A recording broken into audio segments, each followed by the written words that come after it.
Oh, gracious me, I might have spilled it over someone's boots or muslins. I'll take it, Christine said, laughing and suiting action to words.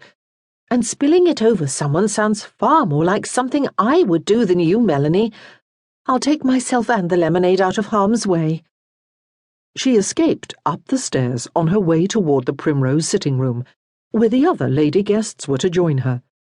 For some reason known only to herself, Melanie always kept the ladies and gentlemen apart at her parties until she was free to welcome them all to the drawing-room for the tea that was the official opening of festivities. But she paused on the landing, which curved back above the hallway so that one could look down over the banister.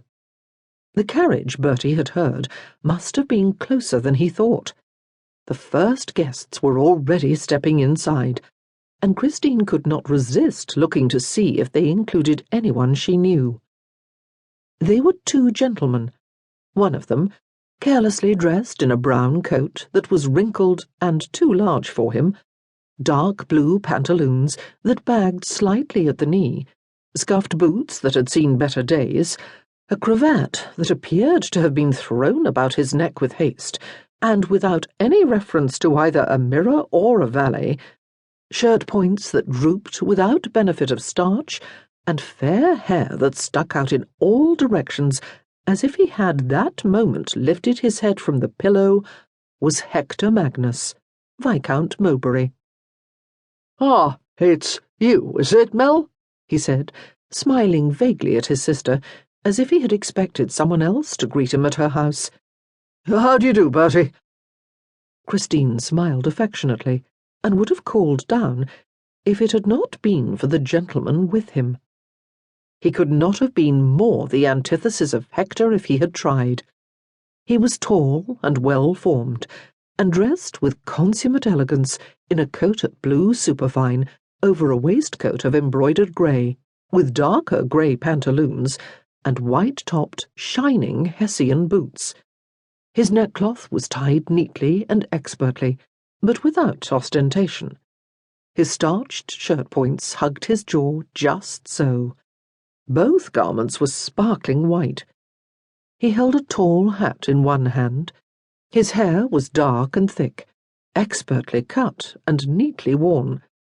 His shoulders and chest looked broad and powerful beneath the exquisite tailoring, his hips slender in contrast, and his thighs very obviously in no need of a tailor's padding.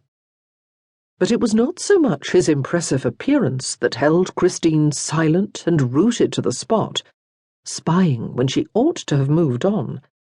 It was more his utter assurance of manner and bearing, and the proud, surely arrogant, tilt to his head.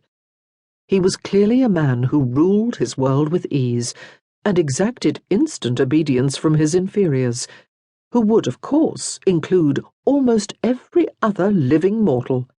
A fanciful thought, perhaps, but she realized that this must be the infamous Duke of Bewcastle.